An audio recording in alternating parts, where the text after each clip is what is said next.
80ರಲ್ಲಾದಂಥ bomb ಪ್ರಕರಣಗಳಲ್ಲಿ radio bombs ಅಂತ ಬರೋದು. ಇವ್ರದೆಲ್ಲ ಏನು ಅಂದರೆ ಪಬ್ಲಿಕ್ನ ಮೋಸ ಮಾಡೋದು. ಈಗ ಒಂದು ರೇಡಿಯೋದಲ್ಲಿ ಬಾಂಬ್ ಇಟ್ಟಿರ್ತಾರೆ, ಒಂದು ರೇಡಿಯೋ ಹೊಸ ರೇಡಿಯೋನ ರೋಡಲ್ಲಿ ಎಲ್ಲೋ ಒಂದು ಕಡೆ ಇಟ್ಬಿಡ್ತಾರೆ.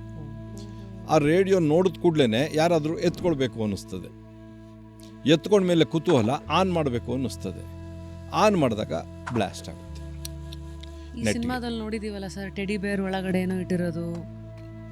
ಮಕ್ಕಳಿಗೆ ಅಟ್ರ್ಯಾಕ್ಟ್ ಮಾಡುವಂಥದ್ದು ಬೊಂಬೆಗಳಾಗಿರ್ಬೋದು, ಚಾಕ್ಲೇಟ್ ಆಗಿರ್ಬೋದು, ಅಥವಾ ಯಾವುದೇ ಒಂದು ಪ್ರಾಣಿ ಪಕ್ಷಿಗಳ ಒಂದು ಇದಾಗಿರ್ಬೋದು, ಅದನ್ನೆಲ್ಲ ಕೂಡ ಉದ್ಯಾನವನಗಳಲ್ಲಿ, ಸ್ಕೂಲ್ ಹತ್ರ ಅದು ಬ್ಲಾಸ್ಟ್ ಆಗಬೇಕು. ಒಟ್ಟಿನಲ್ಲಿ ಪಬ್ಲಿಕ್ಕಿಗೆ ಭಯ ಬರಬೇಕು.